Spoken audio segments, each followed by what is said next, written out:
Franny, so late upload na po ako sa birthday celebration ni nanay ng March 11 pa ito mga ka-Franny. Na sobrang busy, ngayon lang po ako nakapag-upload. So ito mga ka-Franny kaganapan, so na-surprise po si nanay sa kanyang birthday. So ito yung time nag-pictorial taking kami mga ka-Franny. So tuwang-tuwa si nanay kasi lahat ng mga anak niya, except kay Ice nandito. So yan mga ka-Franny, so ang dami naming hinandang food para sa kanya. So dumating sa point na tuwang-tuwa si nanay kasi nga lahat kami nandito. So marami kaming mga activities din na kaganapan ng birthday ni nanay mga ka-Franny.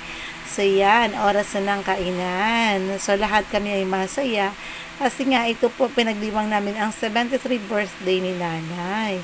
Yan mga ka-Franny, So, kami lang yan mga ka-Franny, buong pamilya. Sa pamilya namin, hindi mo na kailangan magkaroon pa ng bisita. Kami lang ay punong-puno na yung bahay ko mga ka-Franny. So, yan mga ka-Franny, sa mga apo na yan ni nanay. So, yung mga kapatid ko, yung mga dogs ko, mga friend nyo, nakikibirthday din sila.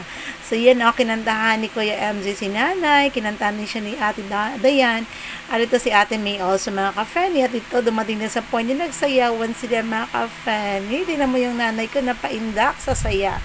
So, yan mga ka-Franny, akala mo si nanay dancer, ayan, go. Dumating na po sa points mga ka-Franny, gift giving na kami. Siyempre, dahil 73 years old si nanay.